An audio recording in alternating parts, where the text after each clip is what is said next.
Assalamualaikum warahmatullahi wabarakatuh.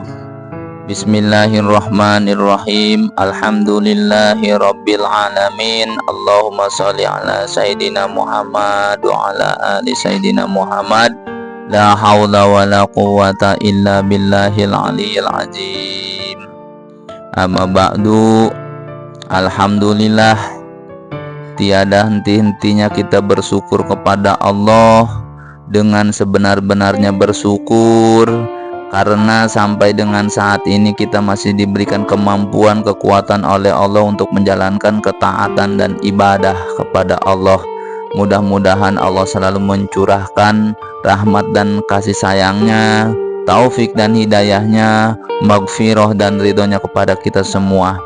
Sholawat dan salam semoga selalu tercurah kepada junjungan kita Nabi besar Muhammad Sallallahu Alaihi Wasallam, kepada para keluarganya, juriyahnya, sahabatnya, pengikutnya. Mudah-mudahan kita semua yang hadir di sini dan yang mendengarkan ini semua adalah pengikutnya yang setia, yang senantiasa selalu menyampaikan sholawat dan salam kepada beliau. Mudah-mudahan kita mendapatkan syafaatnya dan dikumpulkan bersama beliau di surganya Allah. Amin ya Allah ya Rabbal Alamin. Alhamdulillah, Al-Fakir kembali lagi ingin menyampaikan ringkasan hikmah yang ke-30, yaitu lanjutan dari ringkasan hikmah yang ke-29. Tapi sebelumnya Al-Fakir mohon izin, mohon ridho kepada para tuan guru, mohon maaf ya pada semuanya apabila Al-Fakir di sini tidak sesuai dengan apa yang dipikirkan oleh para tuan guru sahabat semuanya.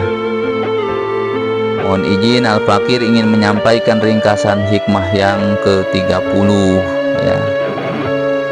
Jadi di ringkasan hikmah yang ke-30 ini merupakan buahnya daripada hikmah yang ke-29 atau lanjutan hikmah yang sebelumnya, yang menerangkan tentang perbedaan antara orang-orang yang wasil dan orang-orang yang salik ya, muridin atau salikin ini perbedaannya, ini buahnya nih.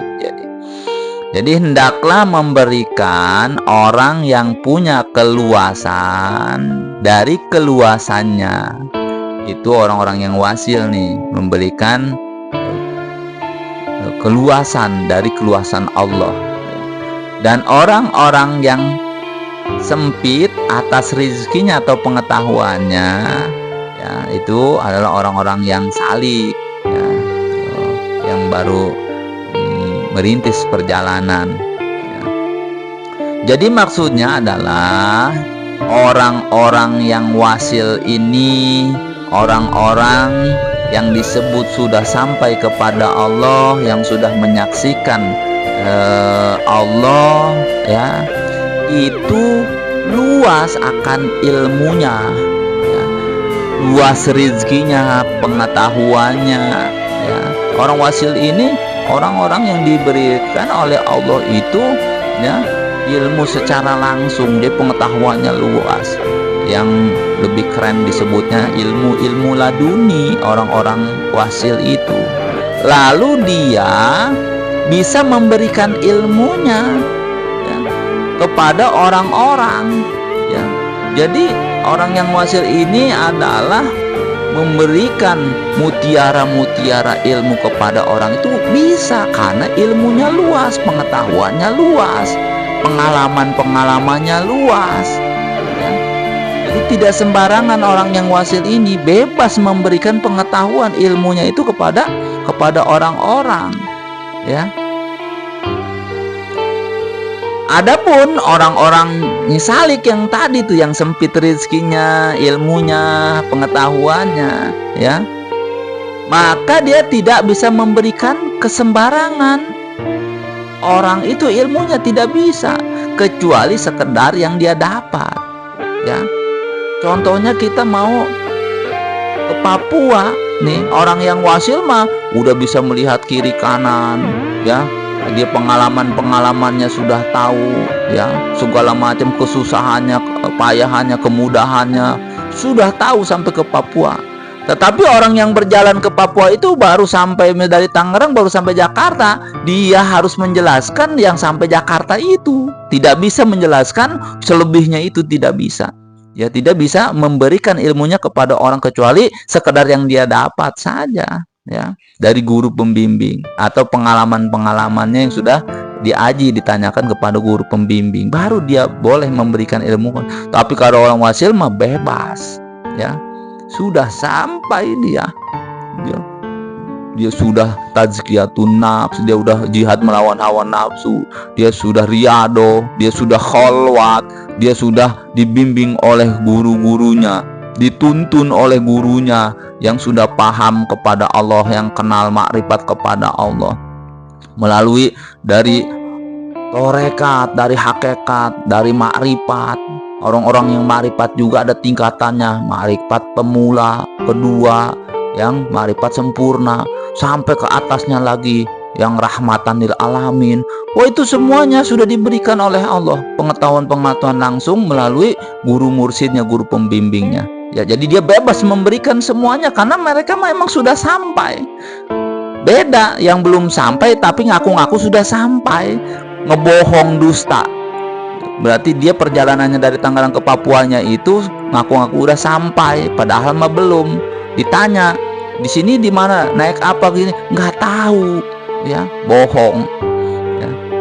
Seperti kita udah paham betul tentang Hajar Aswad, pasti tanya udah pernah pergi ke sana dan menciumnya belum, atau ngebohong walaupun dia sudah pahamnya minta ampun, baru sekedar ilmu yakin.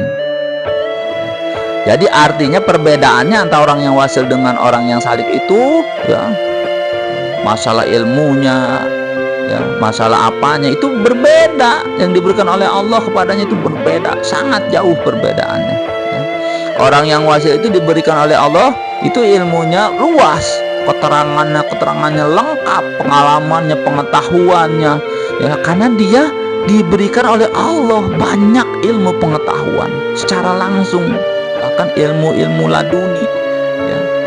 Yang salik mah ilmunya sempit, sedikit, lalu dia berikan kepada seorang ilmunya itu yang hanya dia dapatkan saja.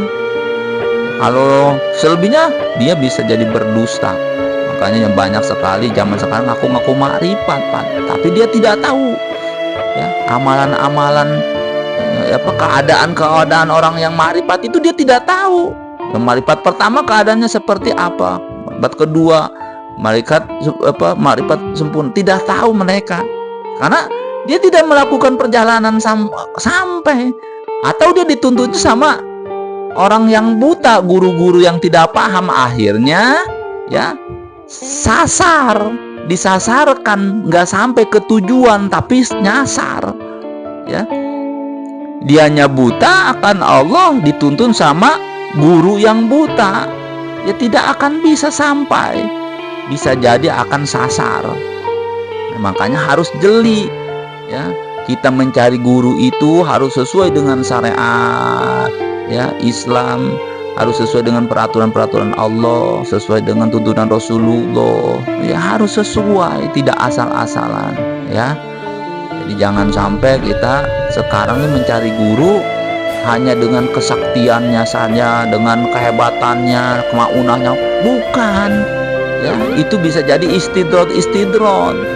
Cari guru mah yang bagaimana kita bisa sampai kepada Allah, bagaimana kita kenal kepada Allah, bagaimana kita cinta kepada Allah dan Rasulnya. Itu mau dia tampangnya seperti apa, kalau dia bisa menjadikan kita orang-orang yang cinta kepada Allah dan Rasulnya, sampai kepada Allah dan Rasulnya, itu, ya, jangan dilihat casingnya. Zaman sekarang melihat casingnya, ya, pakai jubah, pakai udeng-udeng, terusnya dia sakti, bisa ngobatin orang, bisa terbang, tapi syariatnya tidak jalankan. Sholat tidak, wiridan tidak, taklim aja, thalabul ilmi tidak, ya, atau tidak melalui bimbingan para tuan guru mursyid, atau bagaimana, ya. hati-hatilah di akhir zaman ini ya. Kita bareng-bareng mohon kepada Allah, kita minta dipertemukan dengan para tuan guru, mursyid atau guru pembimbing yang memang benar-benar paham dengan Allah ya. Maka atas engkau wahai Salih, dengan menyegerakan perjalanannya agar cepat sampai, yaitu dengan banyak tapakur. Kata Tuan saya Ibnu Athaillah itu harus banyak dengan tapakur, banyak berzikir ya. Bukan membaca zikir kalau sudah pengen sampai, mah harus berzikir ya, tafakur ya. Jadi kita itu harus banyak tapakur, banyak berzikir ya, dan menjauhkan diri dari yang dapat melalaikan kita kepada Allah ya. Dengan kemaksiatan berusaha menjauhkan diri kita dari yang dilarang oleh Allah. Nah, itu yang dapat mencepatkan perjalanan kita para salikin nih, agar cepat sampai kepada Allah ya, agar menjadi orang-orang yang wasil, yang sampai kepada Allah ya. Kalau udah sampai kepada Allah baru menyaksikannya saja, tuh musyahadah namanya. Belum di sana nanti apakah sudah menyaksikan atau melihat Allah ya. Di situ apakah kita sudah berjumpa bersua dengan Allah? Karena kalau sudah ma'rifatullah itu syaratnya harus sudah bisa melihat Allah, Allah yang sama, Allahnya Rasulullah dan para nabi, Allahnya para wali-wali Allah ya. Pasti Tuhannya sama ya. Kalau sekarang kan manusia Tuhannya Allah tapi berbeda sesuai dengan pemikirannya ya.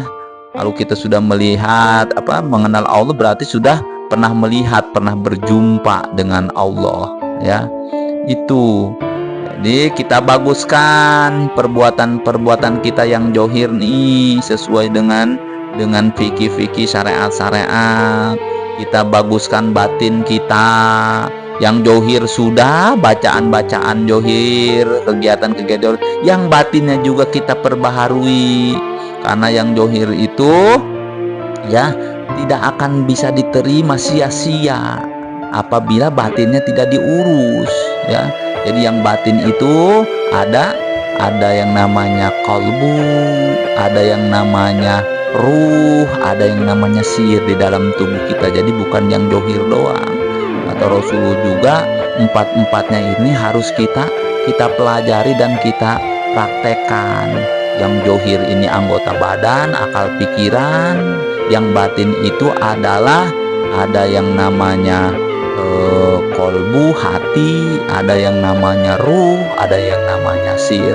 Kita pelajari itu melalui para tuan guru ya, para tuan guru yang memang sudah mengenal kepada Allah ya, agar kita bisa menjadi kekasih-kekasihnya Allah atau keluarga Allah ya. Kenapa disebut kekasihnya Allah? Karena Allah tidak punya juriyat, tidak punya keluarga. Jadi ahlullah itu bisa diartikan keluarga Allah atau para kekasih-kekasihnya Allah. Wallahu alam bishawab. Mudah-mudahan bermanfaat ringkasan hikmah yang ke-30 ini ya. Mudah-mudahan untuk diri pribadi dan semuanya mendengarkan ini, kita mau naikkan level atau naikkan makom kita menjadi para muridin, salikin, sampai ke wasilin, sampai kita makrifat kepada Allah, kita kenal kepada Allah, kita musyahadah, kita bisa berjumpa, menyaksikan Allah. Sekian, sekali lagi mohon maaf lahir dan batin. Billahi taufiq wal hidayah. Assalamualaikum warahmatullahi wabarakatuh.